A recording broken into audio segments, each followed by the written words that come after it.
WCBI News at 10 starts now. Good evening, everyone. Thank you for joining us tonight. Mississippi's state flag was ceremonially taken down for the last time today and retired. It has flown over state buildings for more than 120 years. Courtney Ann Jackson was there for the ceremony and has reactions now from some of those who helped to bring about the moment. The three state flags that fly at the state capitol while lawmakers are in session were put up one last time Wednesday and flew for 1 minute as folks gathered to watch. And then they were all taken down and carefully folded by the honored guard, most in the crowd holding their phones up to record the moment. It's an emotional event, and I was just thank God that I was able to live to see this.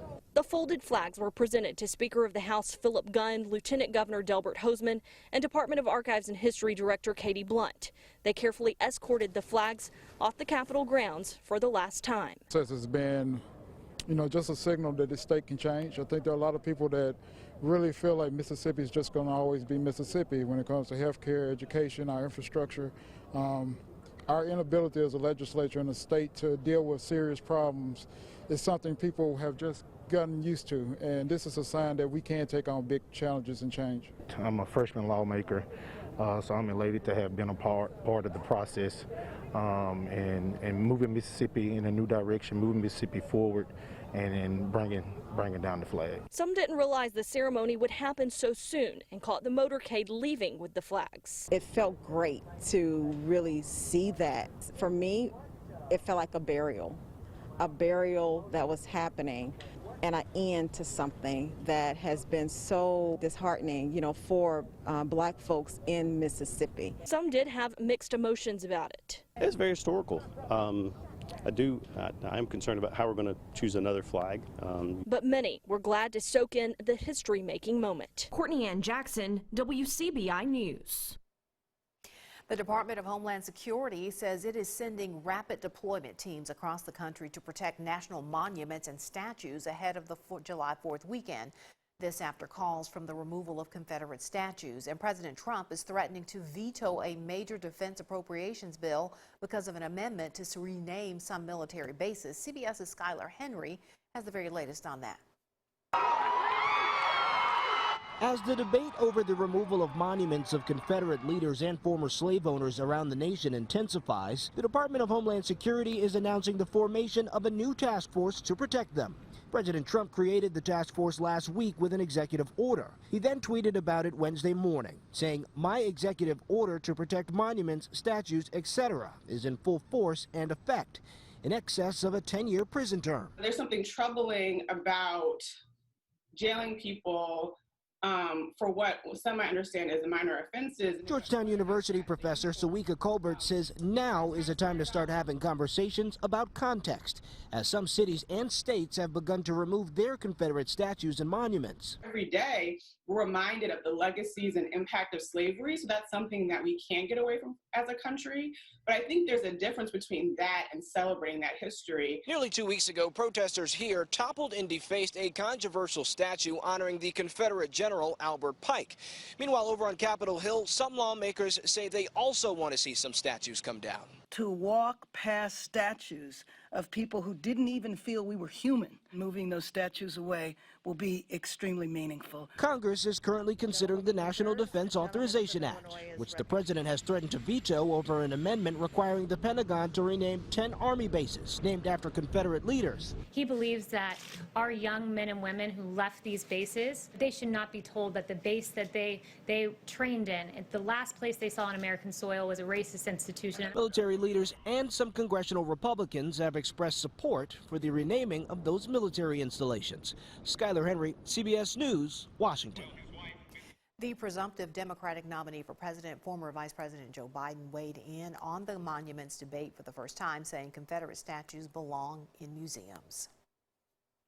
Stormy skies out there this evening. Look at this monster shelf cloud marching across North Mississippi. It looked a lot worse than the actual bite, but boy, these things meant business. Look at that. It looks like a wave crashing on down, but that was the cloud cover we had earlier this evening. Temperatures right now down to 72 in downtown Columbus. We've got some light rain continuing and even a little bit of thunder and lightning left out there, but the heaviest rain now done. We still have some power outage issues here across the region. This is the 4-county electric map, about 1,000 outages as of the top of the hour. So call your provider if you don't have any power. The rough stuff now done, but we could see some redevelopment here later on tonight into tomorrow morning. We're going to keep the chance of rain going into our Thursday. Scattered showers and storms possible. Highs in the upper 80s. Your full forecast in just a few minutes. Some pretty heavy rainfall brought flooding to several parts of our viewing area this morning. Our Cash Matlock has more on how emergency responders prepare for the worst. Terry Tucker is the Okolona fire chief. He says over the past 13 years on the job, he's seen his fair share of flooding. I've seen streets flood today that I hadn't seen flood in 14 years. But sometimes the flooding doesn't stem from natural causes. A lot of it has to do with clogged drain pipes. People litter, throw tires in there, throw bags of trash, throw trees that they don't have anything to do with in there, and it clogs up. Meteorologists always tell us turn around, don't drown when driving. Linda Griffin with Chickasaw County EMA says when walking, that's not always the case. We encourage people, if they have to walk through racing water, you know, to not pick their feet up, to shuffle their feet, because that racing water will knock you off your feet. Griffin says sometimes departments seek help from swift water rescue teams. We've had a few occasions where we did need a boat. Not very often in Chickasaw County, but we do have some roads that can get dangerous real fast. And if we need help, then we call Monroe County or some of these teams that somebody's got swift water teams. West Point, Monroe County, Pontotoc that has us, and they can come assist if we get in this situation. And if you find yourself in over your head, Tucker says it's best to call for help immediately. Yeah, just call 911, get somebody to come help you and get you out or whatever, And for more information on swift water rescue in Monroe County or Clay County, you can visit our website, wcbi.com. Regional jail. Inmates from the state prison system. Several years ago, the money they got from the state was cut, but that could soon change. That's if Governor Tate Reeves signs a new piece of legislation. WCBI's Savannah Gato looks at one facility that's not waiting on the state to help its bottom line. Many people don't think about the costs associated with operating a jail. Food, medical needs, maintenance, and salaries, just to name a few. To help boost its bottom line, the Winston Choctaw Regional Correctional Facility contracts with area law enforcement agencies to house their inmates. For instance, our regional jail has the capacity to hold more inmates than we usually hold with the county. So we've been able to, of course, house city prisoners for the city of Louisville and recently house prisoners for the city of Philadelphia. And that has helped us keep our bottom line higher than it would have been normally with the state cuts. The state is currently giving $23 per inmate, but Philadelphia gives $25 for Winston to house inmates. Pugh says that increase in price will provide the community with lots of benefits. The potential for more jobs, for use of medical facilities, for use of post office facilities, for use of legal facilities. There's a lot that's put into the community by a correctional facility. Senate Bill 2936 would boost the state's cost to regional jails up to $29.74. Without the increase, that means more out of people's pocket. Right now, the effect on Winston County would be that the average taxpayer, the person that pays state taxes and pays county taxes, is paying state taxes, and then also their county taxes are having to go to pay for something that their state taxes should be paying for. All right, you got some impressive pictures today from people with ominous-looking clouds out there. I tell you what, it was an interesting evening, to say the least. Heavy rain, and look at these spooky clouds rolling across the region. That was really on the leading edge of this activity, but it's always nice to see the calm after the storm. A nice rainbow there spotted in Calhoun County. Download the WCBI News app, and you can stay connected with us. I'm back with your full forecast coming up next. Your WCBI First Alert AccuWeather forecast with Chief Meteorologist Keith Gibson. We had a round of storms last night, and this morning we had a bit of a break, and we had this second round this afternoon into the evening hours. This is how it looked at Durham's Pharmacy in Vernon, Alabama. There's the shelf cloud coming on in. Stirring up the wind, heavy downpours in the wake of that shelf cloud, and that's just the way it was. Now look at this turbulence of the atmosphere today as that outflow is being generated, and that outflow creates those interesting and very ominous looking shelf clouds. And this is how it looked in the Columbus area, just looming overhead as it was coming into Columbus. And some of these look like spaceships coming in from outer space, landing across North Mississippi and North Alabama. Look at that, just how they are layered. Pretty interesting, to say the least. Now, we also had some very heavy rainfall this morning and also this evening. This is the view in Winston County. You can see some of that floodwater there. We still have a flash flood warning that is about to expire in 1 minute for Winston County, but some spots down here in short order this evening had about 2 to 4+ inches of rain, and there's still a chance for some additional showers or storms later tonight and tomorrow morning. So we have a flash flood watch that continues for the northern half of the area, but let's just say we are all game for some additional heavier downpours here. And still the risk for some low-end severe weather on Thursday. Gusty wind the main threat, but storms right now could produce gusty wind, lightning, heavy rainfall, maybe even a little bit of small hail. It is the summertime. So this cluster is going away. It's actually falling apart now. And upstream, we really don't have anything waiting in the wings just yet, but we could see some additional development later tonight. And several clusters of storms could move through the region tomorrow. We may see some pop-up storms again on Friday, also into Saturday, your 4th of July holiday. So several more opportunities for some scattered showers and storms. Here's our first alert forecast, and this is where we're headed. We got Joan all dressed up, all ready to go. 80s tomorrow, upper 80s, low 90s Friday, Saturday as we get into that holiday weekend. And we could see a storm at any time here on the 4th of July. Don't cancel your plans, but there could be some heavier downpours from time to time. And the heat index here each and every day outside of the storms could be around 100, if not between 100 and 105 here. So lows tonight down into the low 70s, about where we are right now. Tomorrow, upper 80s in many spots. We may get to 90 or 91 if we happen to see a little bit more sunshine. Here's your AccuWeather 7-day forecast. We do have some very summer-like weather around here. No dry weather here. My yard keeps growing and growing and growing. It is wet, wet, wet. And the storm chances will continue. Highs mainly in the low 90s through the weekend into next week. Lows in the 70s. There's your forecast. Andrea? It just means next week you'll be mowing and mowing and mowing. All right, the MSU Bulldogs find themselves playing a different type of defense. Courtney has details a little later in sports. Welcome back, everyone. You probably know that when you take the kids outdoors in the summer, a good insect repellent is a must-have. But what's the best way to use it? We find out more in tonight's Health Talk with Baptist. Hi, I'm Dr. Andrea Morris, pediatrician at Baptist Memorial Hospital, Golden Triangle. Tonight I'd like to discuss how to safely apply insect repellent to your children and babies. The American Academy of Pediatrics says that up to 30% DEET is safe in children, although they do not recommend using it in infants less than 2 months old. Use lower concentrations if kids would be outside only for an hour or two. If they are outside longer, consider using repellent with higher concentration of DEET. The higher concentration means it will last longer. Generally, repellent with DEET should not be applied more than once a day. DEET can be used on exposed skin as well as clothing, socks, and shoes, but should not be used on the face, underclothing, on cuts, or irritated skin. Here are some other suggestions for using insect repellent containing DEET safely. Do not use a single product containing both sunscreen and DEET.